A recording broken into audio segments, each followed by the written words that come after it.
গোয়েন্দা টিম যে গেল, এটা সবই অ্যারেঞ্জ ছিল, অর্গানাইজ ছিল। তারা অলরেডি কনভে করে দিয়েছে বাংলাদেশের অথরিটিসদের যে শেখ হাসিনা অমুক সময় ফিরবে, তার জন্য কি কি সিকিউরিটি বন্দোবস্ত করতে হবে। কেন কিনা বাংলাদেশের যে পলিটিক্যাল পরিস্থিতি, শেখ হাসিনা ফেরত গেলে আমি বলবো এক ধরনের একটা ছোট্টখাট্ট পলিটিক্যাল আর্থকোয়েকের মতন হতে পারে। তো এই জায়গাগুলোকে দেখে আমার মনে হয় যে উনি ডিসেম্বরের আগেই ফিরবেন।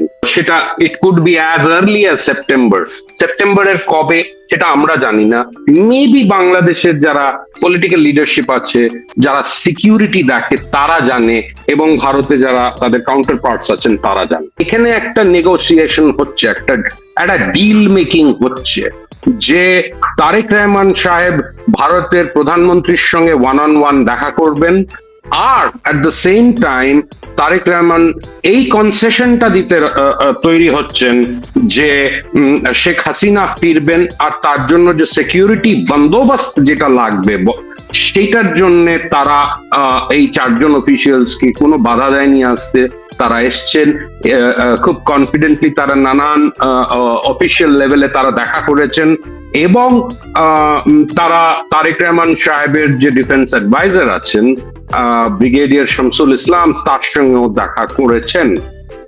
তো আমার মনে হয় যে এখানে এই গিভ এন্ড টেক কিন্তু হচ্ছে। তো এখানে নিশ্চয়ই জিওপলিটিক্যাল যে একটা সিচুয়েশন তৈরি হয়েছিল জুলাই আগস্ট 2024 এর যে রেজিম চেঞ্জ হলো, সেই রেজিম চেঞ্জের যে পরিস্থিতি, যে সিচুয়েশন, সেটার থেকে কিন্তু এই 2 বছরের মধ্যে বা তার 2 বছর শেষ হওয়ার নাগাদ এই জায়গাটা আমরা একটা পরিবর্তন দেখতে পাচ্ছি, যেখানে ভারতের তরফ থেকে একটা আড়ষ্ট ভাব ছিল। ইউনূস সরকার যে রেজিম, ইন্টারিম রেজিম ছিল, তার সঙ্গে যে বাইল্যাটারাল টাইজটা যে একেবারে নোজ ডাইভ করেছিল, এর মধ্যে তো কোনো সন্দেহ নেই। সেখান থেকে আমরা একটা জায়গায় এসছি যেখানে আপনি ওই শব্দটা ইউজ করলেন, না, আই এগ্রি উইথ দ্যাট। এই তৎপরতাটা এখন বেড়ে গেছে, তার মানে দের ইজ সাম আর্জেন্সি। এই আর্জেন্সিটা এর জন্য হয়েছে কেন কিনা বাংলাদেশের তরফ থেকে যাই বলা হোক, যেই স্ট্রং ল্যাঙ্গুয়েজ ইউজ করেছে বাংলাদেশের পররাষ্ট্রমন্ত্রী, যে আমরা এটা করতে দেব, শেখ হাসিনা উনি হচ্ছেন দণ্ডপ্রাপ্ত আসামি, ওনাকে ফেরত আনবো, তাকে সাজা পেতে হবে। তো এই যে স্ট্রং ল্যাঙ্গুয়েজটা, এটা হচ্ছে ডোমেস্টিক কনজামশনের জন্য, কিন্তু তার তলে তলে তার সাইডে একটা ডিপ্লোম্যাটিক লেভেলে কথাবার্তাও চলছে। তো সেটারই আউটকাম আমরা দেখতে পাচ্ছি যে এই গোয়েন্দা টিম যে গেল, এটা সবই অ্যারেঞ্জ ছিল, অর্গানাইজ ছিল। এই নয় যে তাদের পারমিশন নিতে হয়েছে আসতে, তারা এসেছে, তারা জানে, তারা অলরেডি কনভে করে দিয়েছে বাংলাদেশের অথরিটিসদের যে শেখ হাসিনা অমুক সময় ফিরবে, তার জন্য কি কি সিকিউরিটি বন্দোবস্ত করতে হবে। কেন কিনা বাংলাদেশের যে পলিটিক্যাল পরিস্থিতি, শেখ হাসিনা ফেরত গেলে আমি বলবো এক ধরনের একটা ছোট্টখাট্ট পলিটিক্যাল আর্থকোয়েকের মতন হতে পারে। সেই তার থেকে যে আইডিওলজিক্যাল ফোর্সেস গুলো বাংলাদেশে আছে, জামাত, এনসিপি, তাদের যে একটা পজিশন তারা নিতে পারে, সেটা যদি হয়তো তার সিকিউরিটিকে ইম্প্যাক্ট করতে পারে, তার জন্যই কিন্তু এই বন্দোবস্তগুলো করা হলো। যাতে কি, তার মানে এই না যে এর আগামী দিনগুলোতে ভারতের থেকে কোনো অফিসিয়ালসরা যাবে না, হয়তো এখনো চলমান আছে প্রক্রিয়া, হয়তো লোয়ার লেভেল ইয়েতে গিয়ে এই জিনিসগুলোকে আরো ফাইন টিউন করার প্রক্রিয়া হয়তো জারি আছে। তো আমার মনে হয় নেট যে we are looking at very fast paced development দুদিকে, একটা শেখ হাসিনার ফেরত যাওয়ার দিক দিয়ে, আরেকটা হচ্ছে তারেক রহমানের ভারতে আসার ব্যাপারটা নিয়ে। আমার মনে হয় যে একটা মেইন জায়গায় যদি এক ধরনের clarity pi at the top লেভেলের, যে সিকিউরিটি যেটা লাগবে আর শেখ হাসিনার ফেরত যাওয়া নিয়ে, আমার মনে হয় সেই জায়গাটা যদি ক্ল্যারিটি হয়, বাকি জায়গাগুলো কিন্তু will all should fall in place. আমার মনে হয় বাংলাদেশের নানান মেন জেলস গুলোতে যে আওয়ামী লীগের নেতা কর্মীরা আছে, তাদের বিরুদ্ধে যে মানে কেসেস লজ করা হয়েছে, তারপরে এই যে এক ধরনের পলিটিক্যাল ভায়োলেন্স চলছে, law and order situation is not good, সেই জায়গাগুলোকে আমরা এক্সপেক্ট করব অন্তত একটা ম্যানেজেবল লেভেলে যেতে। সেখানে বাংলাদেশের যে অ্যাডমিনিস্ট্রেশন আছে, police administration, civil administration, maybe even army, তাদের হয়তো একটা রোল প্লে করতে হতে পারে এই ল অ্যান্ড অর্ডার সিচুয়েশনটা, যেটা একটা নোজ ডাইভ করেছিল, সেটাকে একটা ম্যানেজেবল জায়গায় আনতে। কেন কিনা একটা ইনক্লুসিভ পলিটিক্স কিন্তু শুধু একটা পার্টির ওপর থেকে ব্যান তুলে দেওয়া এবং তাকে তার ফেরত আসা সেখানেই সীমিত থাকে না।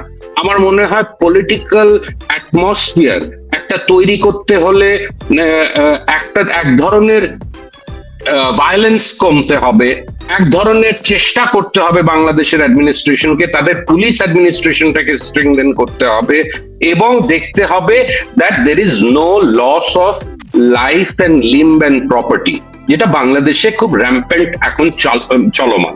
তো এই জিনিসগুলো হয়তো সময় লাগবে, and সেখানেই আর কি আমার মনে হয় তারেক রহমান সাহেব যেটা 6 মাসের মধ্যে করতে পারেননি, সেটা ওনাকে আপ্রাণ চেষ্টা করে হয়তো সেই জায়গাটা আনতে হবে। কেন কিনা ওনাকেও কিন্তু জবাবদেহি হতে হবে বাংলাদেশের মানুষের সামনে, যে আমি কি এখন অব্দি ল অ্যান্ড অর্ডার সিচুয়েশন, যেটা একটা বেসিক রিকোয়ারমেন্ট, সেটা কি আমি ফুলফিল করতে পেরেছি। পলিটিক্যাল ইনস্টেবিলিটি, মানে একটা আনসার্টেনটি যেটা চলছে, সেটা হয়তো কিছুটা রিজলভ হতে পারে যেই মাত্র আওয়ামী লীগের ওপর থেকে ব্যানটা তোলা হবে এবং তাকে এক ধরনের প্যাসেজ দেওয়া হবে, যাতে কি তারা পলিটিক্যাল প্রক্রিয়ার মধ্যে আবার ফিরে আসতে পারে। সো নেট অনেকটাই ডিপেন্ড করছে কিভাবে তারেক রহমান সাহেব এই জিনিসটাকে অ্যাপ্রোচ করবে। আমরা এটাও এক্সপেক্ট করতে পারি ইমিডিয়েটলি হবে না, কেন কিনা আমরা জানি যে প্রেসিডেন্সিয়াল ইলেকশন হওয়ার পরই একটা ক্যাবিনেট রিশাফল হতে পারে। এখন যে মন্ত্রী হোমের চার্জে আছেন সে হয়তো নাও থাকতে পারে, বা অন্যান্য ক্রিটিক্যাল মিনিস্ট্রিজ যেগুলো এই প্রক্রিয়ার সঙ্গে জড়িত থাকবে তারা হয়তো না থাকতে পারে। So we have to give some time. আমার মনে হয় we have to give some time to the Tariq Rahman administration, যাতে কি ওরা এই জায়গাগুলোকে গুছিয়ে গোছাতে পারে, or at least একটা এক ধরনের সিরিয়াস অ্যাটেম্প্ট নিতে পারে, যাতে কি তারা পরিস্থিতিটাকে মোটামুটি নর্মালসির দিকে আনতে পারে আর কি। কেন কিনা আওয়ামী লীগ যদি ফেরত যায়, আমরা ন্যাচুরালি আমরা এক্সপেক্ট করব পলিটিক্যাল ভায়োলেন্স বেড়ে যেতে। কেন কিনা এখানে ইম্প্যাক্টেড হবে জামাত আর NCP more than the BNP. BNP তো পাওয়ারে আছেই, কিন্তু জামাত আর এনসিপির যে পলিটিক্যাল ইলেকটোরাল স্পেস, সেটা কিন্তু কমবে যেই মাত্র আওয়ামী লীগ লোকজনরা বা নেতাকর্মীরা আবার বাংলাদেশে ফেরত গিয়ে তাদের নর্মাল পলিটিক্সে যুক্ত হতে পারবে। আমার মনে হয় যে একটা জায়গায় কিন্তু যেই জিওপলিটিক্যাল অবজেক্টিভস গুলো মার্কিন যুক্তরাষ্ট্রের ছিল, সেই জিওপলিটিক্যাল অবজেক্টিভস গুলো হয়তো আরো বেশি সময় লাগতে পারে ফুলফিল করার জন্য বা অ্যাচিভ করার জন্য। ততদিন যদি তারা এই যে বাংলাদেশের ভূখণ্ডে যদি পলিটিক্যাল ইনস্টেবিলিটি থাকে, পলিটিক্যাল আনসার্টেনটি থাকে, তাহলে আগামী দিনে সেই জায়গাটাকে কন্ট্রোল করার মতন সিচুয়েশন হয়তো নাও থাকতে পারে। Things can get even more volatile than what they are now. তো আমার এটা একটা ব্যাপার। আর সেকেন্ড ব্যাপার হচ্ছে যে তার ডিটেলস আমাদের কাছে নেই।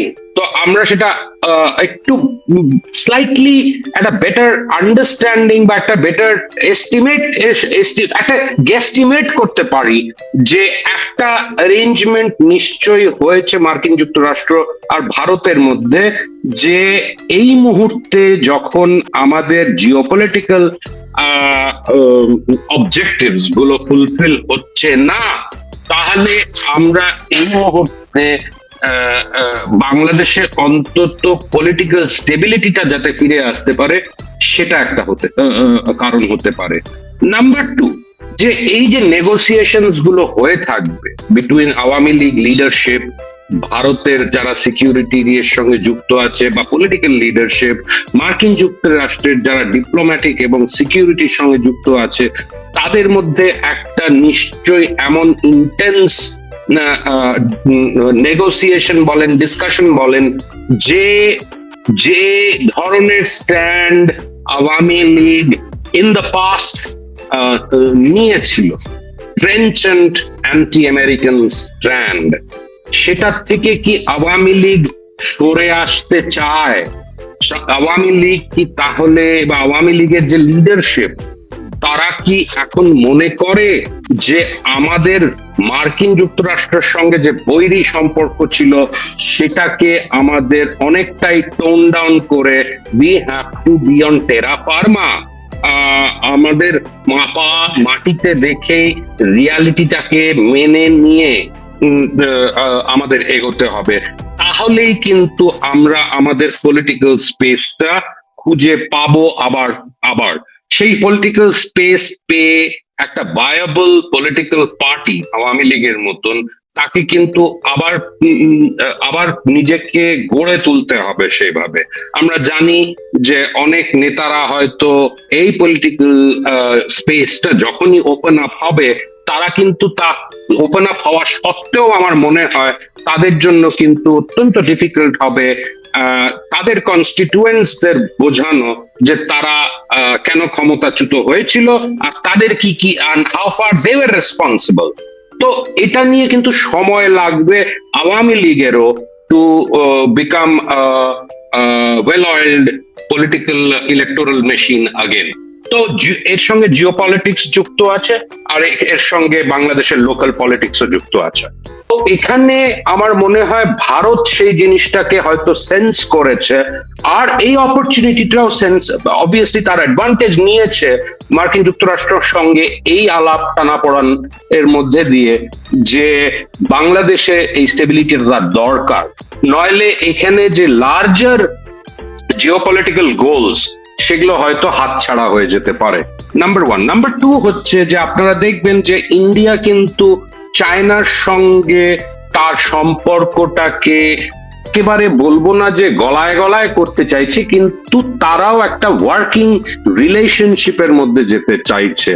তো এই নানান, আর হয়তো ইন্ডিয়া এখানে দেখছে যে আমি যদি এখানে কন্টিনিউয়ালি মার্কিনীদের সেই স্পেসটা যেটা হয়ে গিয়েছিল অগস্ট 2024-এ, সেই স্পেসটা যদি আমি তাদের দিতেই থাকি, তাহলে কিন্তু আমার সঙ্গে চায়নার সম্পর্ক প্রবলেম হতে শুরু করবে।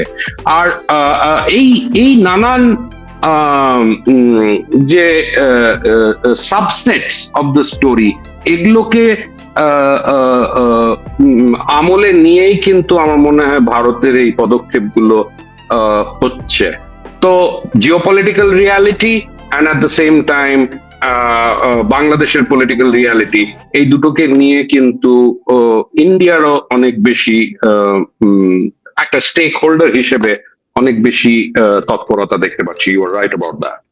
আমার মনে হচ্ছে যে তারেক রহমান এর যে, ওই যে বললাম যে পলিটিক্যাল ইনস্টেবিলিটি, ইকোনমিক ক্রাইসিস একটা যেটা চলছে, চলমান আছে, এই যে ইলেকট্রিসিটির যে ম্যাসিভ শর্টেজ হচ্ছে, তার সঙ্গে জ্বালানির যে শর্টেজ হচ্ছে, আমার মনে হয় এটাতে কিন্তু তারেক রহমান সাহেবও রিয়েলাইজ করছেন যে ওনার যে পলিটিক্যাল গ্রাউন্ডটা উনি ইলেকশনের মাধ্যমে পেয়েছিলেন সেটা কিন্তু আস্তে আস্তে শ্রিঙ্ক করতে থাকবে।